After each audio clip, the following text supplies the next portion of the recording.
ഞാൻ റോബിൻ. ഞാൻ പഠിക്കുന്നത് ഫസ്റ്റ് സ്റ്റാൻഡേർഡ് എയിലാണ്. ഞാൻ പറയാൻ പോകുന്ന കഥയുടെ പേരാണ് ആമയും മുയലും. കറുത്ത നിറത്തിൽ ഒരു കുഞ്ഞു പാറ അവിടെയുണ്ട്. കൂട്ടുകാരെ, നിങ്ങൾ ഇതൊക്കെ കാണുന്നുണ്ടോ? ഇത് എന്തു ചെറുതാ! അയ്യടാ, ഇത് നമ്മുടെ തോടഞ്ഞമ്മയല്ലേ? തോടഞ്ഞമ്മന്റെ ഉറ്റ സുഹൃത്തായ മുട്ടുമുയൽ എവിടെ പോയി?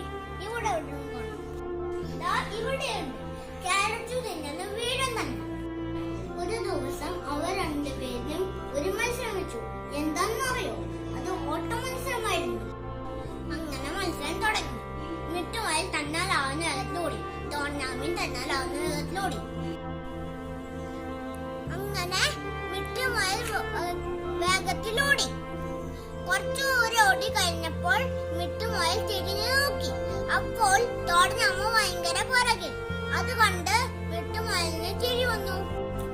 ഇന്നൊന്നും ഇവൻ എന്നെ തോപ്പിക്കാൻ പോകുന്നില്ല, അതുകൊണ്ട് ഞാൻ ഇവിടെ കിടന്ന് ഉറങ്ങട്ടെ അന്ന് മിട്ടുമുയൽ കരുതി.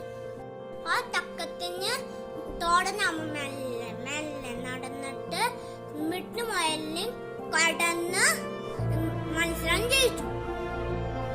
കുറച്ചു സമയം കഴിഞ്ഞപ്പോൾ മിട്ടുമുയൽ എണീച്ചു നോക്കി. അപ്പോൾ ട്രോഫിയും കൊണ്ട് തോടഞ്ഞമ്മ ചിരിച്ചു നിൽക്കുന്നു. ഇതിൽ നിന്നും നമ്മൾ എന്താണ്